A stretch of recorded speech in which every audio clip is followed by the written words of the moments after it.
시청자 여러분 안녕하십니까? 주말 잘 보내고 계십니까? 민원연이라는 좌파 시민단체의 공동대표가 방송통신위원장 후보자로 임명됐습니다. 별다른 일이 없으면 후보자가 될 겁니다. 민원연이라는 단체는 우리 자유우파 세력에게 매우 해악적인 존재입니다. 30여 년의 역사를 가지고 있습니다. 그런데 그런 단체의 3인의 공동대표 중 한 사람이 막강한 권력을 가진 방통위원장이 되는 것입니다. 그래서 첫 번째로는 이제 보수 언론에 대한 압박이 가중될 것이다. 두 번째는 좌파에서 얘기하는 허위 조작 정보, 이른바 가짜 뉴스라고 몰아붙이고 있는 일부 우파 유튜브에 대해서 상당히 강력한 대책을 마련하지 않겠는가, 이런 전망이 나오고 있습니다. 전임 이효성 위원장이 임기를 1년이나 남기고 아웃된 것은 문재인 좌파 정권이 강력한 가짜뉴스 대책을 주문하는데 이에 부응하지 못했기 때문이라는 그런 분석이 설득력을 얻고 있습니다. 시청자 여러분, 제가 오늘 제목에 다른 것처럼 이 민원연이라고 하는 좌파 시민단체가 얼마나 지독한가, 그리고 얼마나 우파에게 위협적이고 해악적인 존재인가를 설명을 해드리겠습니다. 민원연은 1984년 전두환 정권 때 설립된 시민단체입니다. 각종 언론 모니터링 활동 이런 것도 해왔고, 중요한 것은 1987년 한겨레 신문이 창간되는 데에 국민 최초, 세계 최초의 국민주 언론이라고 하는 한겨레 신문의 창간에 주도적인 역할을 했던 그런 시민단체입니다. 근데 이 단체가 끊임없이 우파 출연자들에 대해서 시비를 걸고 방송통신심의위원회에 제소하고 이런 활동을 하다가 완전히 클라이맥스에 이른 것이 2년 전 2017년 대통령 선거를 3개월 앞두고 자신들이 발표를 한 퇴출이 필요한 종편과 종편 출연진들이라는 것입니다. 11명을 발표를 했는데, 그리고 11명마다 다 이 사람이 언제 어떤 방송에서 어떤 발언을 한 것이 문제다라고 시비를 걸었습니다. 11명 종편 퇴출 필요 대상자 중에서 저를 넘버1으로 꼽았습니다.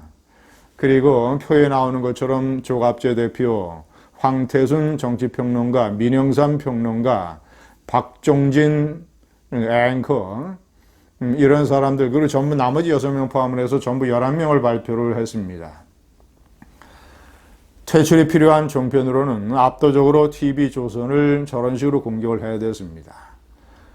저 발표를 해서 아마 저 방송통신위원회 앞에 가서 데모를 하는 이런 플래카드일 겁니다. 그런데 이 사람들이 시비를 걸었던 내용이 참으로 시기의 내용과 시점이 대단히 불순합니다. 첫째는 이 종편들의 이 재승인의 방송통신위원회가 권한을 갖고 있으니까 만약에 종편들이 재승인된다면 다시 우리 시청자들이 봐야 되는 이런 출연자들이라고 하면서 저런 식으로 명단을 마치 문화대혁명 때의 홍위병들처럼 활동을 하면서 발표를 했던 것입니다. 시점이 상당히 불순하고 내용도 엉터리입니다. 제가 소개를 한번 해드리겠습니다. 우선 다른 사람에 대한 내용은 어떤 내용 또는 여러 가지 이제 사정과 또는 이런 부분이 많기 때문에 다른 사람들의 것은 제가 언급하지 아니하고 저에 대해서 민원연이 시비를 걸었던 것, 그래서 제가 자세하게 한번 보여드리겠습니다. 시청자 여러분, 박근혜 대통령 탄핵 촛불 집회가 거리를 휩쓸고 있을 때 2016년이죠. 그해 11월 30일 박근혜 탄핵 초초 9일 전 청계광장에서 열린 집회에서 당시 문재인은 이렇게 얘기를 했습니다. 야당 지도자 문재인은 이렇게 얘기를 했습니다. 가짜 썩은 보수 정치 세력을 횃불로 불태워야 된다. 끔찍한 이런 방화 선동을 해댔던 것입니다. 그런데 대단히 공교롭게도 그리고 대단히 불길하게도 대단히 위험하게도 그가 발언한 그 다음날 보수 세력의 중심지라고 있는 TK 본거지 대구에 있는 가장 유명한 남한의 3대 시장이라고 꼽히는 대구의 서문시장에서 이유를 알 수 없는 화재가 발생을 했습니다. 그래서 많은 상가가 불탔습니다. 그런데 그 이유는 아직도 밝혀지지 않고 있습니다. 그런데 더욱더 불길하게는 그 화재 3일 후에 12월 4일이죠. 구미에 있는 박정희 대통령 생가에 또 불이 발생했습니다. 이것은 방화범이 정신적으로 매우 취약한 사람인 걸로 드러났습니다. 그는 몇 해 전에도 노태우 대통령 상가에 불을 지른 적이 있습니다. 그래서 저는 상당히 문제가 심각하다는 것을 알았습니다. 왜냐? 문재인 같은 주요한 정치 지도자는 대중집회에서 불을 질러야 된다, 횃불 이런 식으로 불장난이나 방화를 선동하는 발언을 해서는 안 됩니다. 왜냐? 그런 것들이 대단히 취약한 어떤 사람들에게 영향과 자극을 줄 수 있기 때문에 그래서 제가 얘기를 한 것입니다. 제 발언을 한번 들어보십시오. 제가 이제 서문시장과 박정희 대통령 상가 방화범이 문재인 전 대통령의 말에 영향을 받았는지 안 받았는지 누가 장담을 해요? 안 받았다는 장담을 누가 합니까? 두 번째는 구미에 있는 박 대통령 생가에 불을 지른 그 정신적으로 취약한 사람에 관한 언급입니다. 그 사람이 문 전 대표의 발언을 전해 듣고 혹시라도 이 취약한 정신 상태에서 방화의 충동을 느꼈다면 문재인 전 대표는 엄청난 어떤 그런 것을 한 겁니다. 시청자 여러분, 제가 이거 TV조선의 박종진 라이브 쇼에서 한 발언입니다. 자, 두 개의 발언이 무엇이 문제입니까? 뭐가 문제입니까, 도대체? 저러니까, 아니, 제가 무슨 분명한 인과관계가 있다고 단언한 것도 아니고, 문재인의 발언 때문에 방화가 일어났다라고 완전히 단정적으로 발언한 것도 아니고, 문재인의 말에 방화범이 불을 지른 사람이 영향을 받지 않았다고 어떻게 단정할 수 있느냐라고 문제를 제기한 것인데 이 발언이 어떤 부분이 잘못됐습니까? 단어 하나라도 잘못된 것이 있습니까?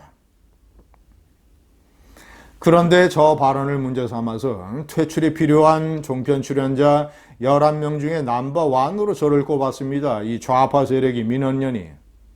만약에 대중집회에서 우파의 정치 지도자가 가짜 썩은 진보 세력을 횃불로 불태워야 된다고 발언을 했고 그 이튿날 광주에 있는 대규모의 상가나 시장에서 불이 일어났으며 그리고 나서 3일 후에 김대중 대통령 생가에서 방화가 발생했다고 칩시다. 그래서 좌파의 종편 출연진이 저하고 똑같은 주장을 했다면 정치 지도자는 말을 조심해야 된다. 특히 불이나 횃불 이런 방화 이런 것에 관한 언급은 대단히 위험하다라고 얘기를 했다면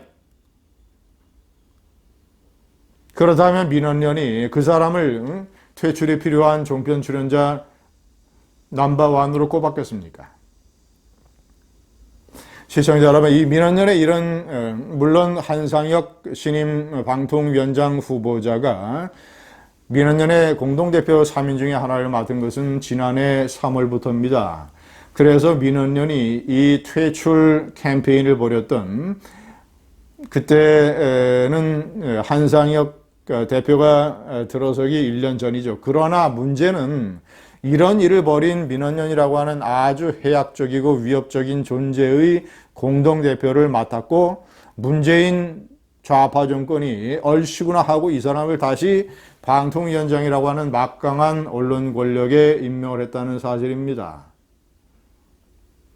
제가 여러 차례 강조하지만 우파도 민원연 같은 것을 만들어야 됩니다. 그래서 지금 문교천과 물개박수 같은 이런 언론에서 벌어지고 있는 각종 이 좌파 정권에 관한 홍위병 방송 이런 것들을 구체적으로 몇 날 몇 시 어떤 프로에서 누가 어떤 발언을 했다라는 것을 명시해서 이렇게 민원연처럼 공개적으로 공격을 해야 됩니다.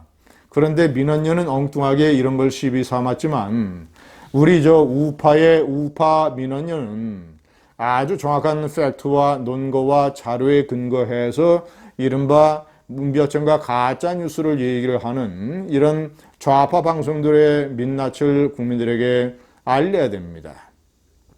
이런 일을 할 수 있는 것이 또 자유한국당이 돈이 있으니까 제가 거듭 얘기하지만 이런 우파의 방송 모니터링 특공대는 많은 보수를 지급을 해서 그 사람들이 생업을 걱정하지 아니하고 이 일에만 몰두할 수 있게 만들어야 됩니다. 내년 4월 총선을 앞두고 하루빨리 만들어야 됩니다. 우파 민원연이 방송을 바꿀 수 있고 그리고 세상을 바꿀 수 있으며 내년 4월 총선에서 든든한 버팀목이 될 수 있습니다. 감사합니다.